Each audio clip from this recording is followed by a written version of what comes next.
Well, better late than never, right?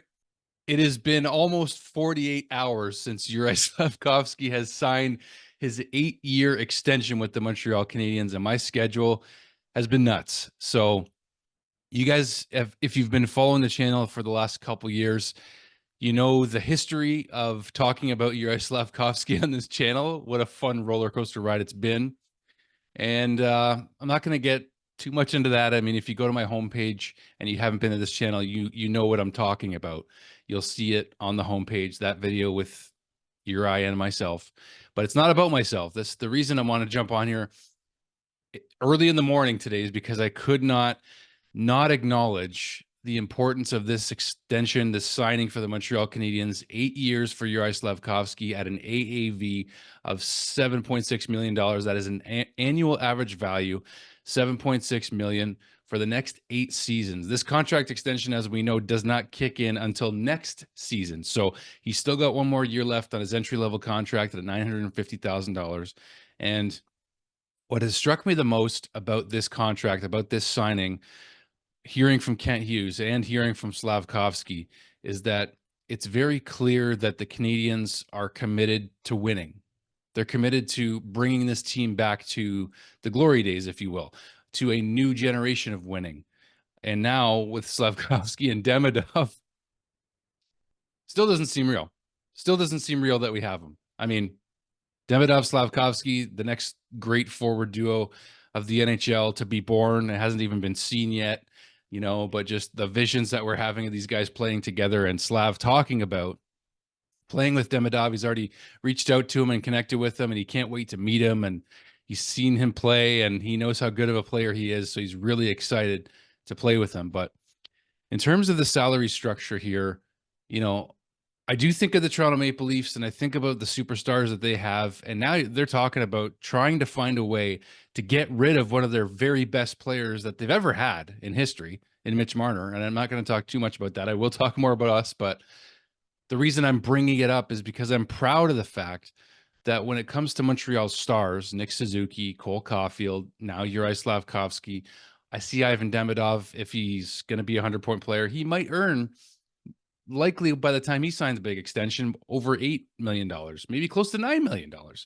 But I do believe that the Canadiens are committed to winning, and the way that they're creating their salary structure so far is proof of that. They're committed to winning. I know Slafkovsky's 20. He's 20 years old. He's going to say the right things. He said he doesn't care how much money he makes. He just wants to win. He feels that they're building something really special in Montreal. Those are the right things to say. He's a young kid, and this is a ton of money for anybody. Anybody. Can you imagine being 20 years old? And so, I remember when I was 20, and anyway, I would have never seen myself earning that kind of money doing anything.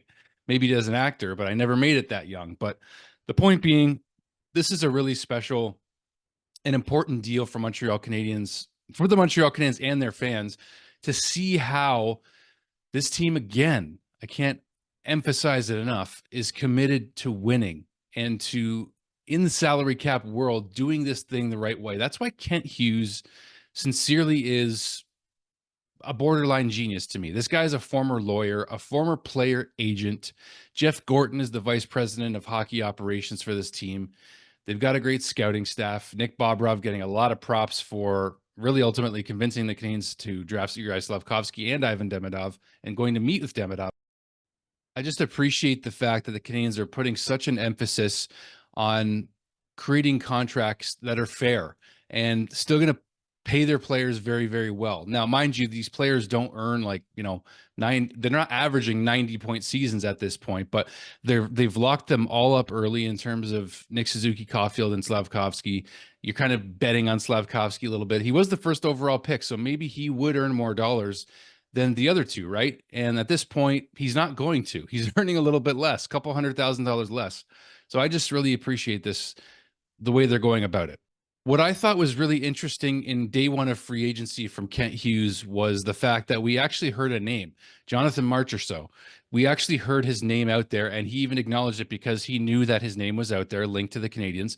And the Canadiens weren't able to offer Marchessault the length of term, the amount of years in a deal that would have brought him to Montreal. Now, maybe he wasn't a fit. I think Tony Marinaro was onto something when he said that.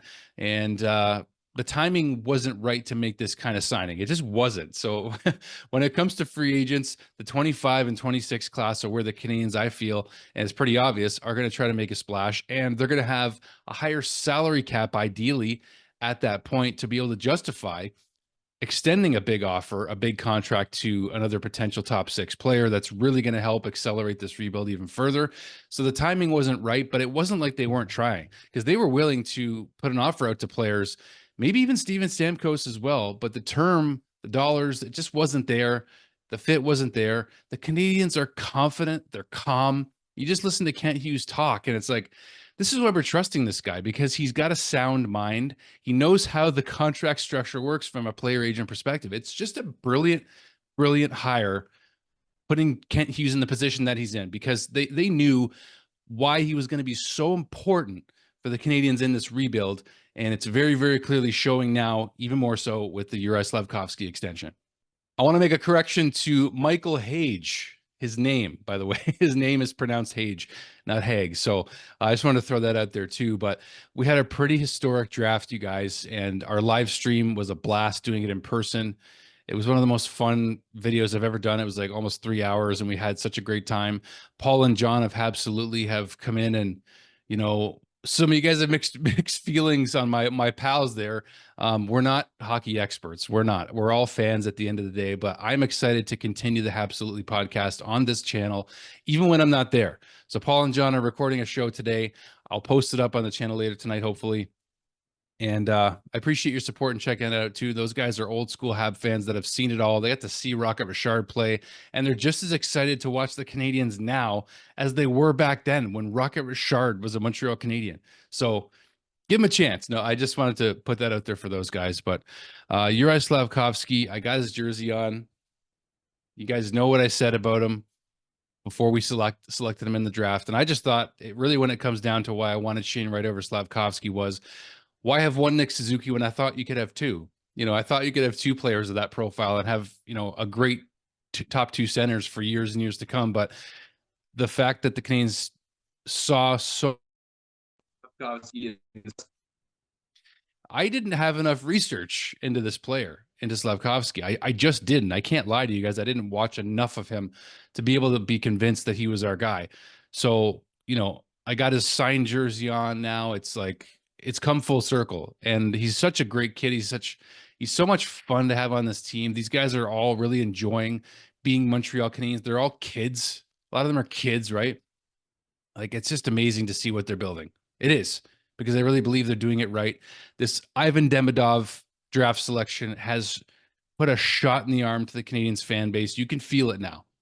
You can feel it. We're pretty united about this pick, and we're excited about this pick to a point where now you can start to see the future coming to pass. And it's not here yet, but we're realizing it. And these extensions, the dollars, the way they're going about it, it's beautiful. It's beautiful to see that money isn't everything. Winning is what matters in Montreal. We all know it. Look up at the rafters of the Bell Center. There's been a lot of it over the years. There's been a lot, no matter how long ago it was. It's a tradition of winning that the Canadiens created, that we're trying to not only mimic, but recreate and have it be our own for this generation. So that's all I got for you guys. Thank you so much, guys. Juraj Slafkovsky will be a Montreal Canadien for a very long time, and we're thrilled. I'm thrilled. So thanks for watching, guys, and we'll see you very soon.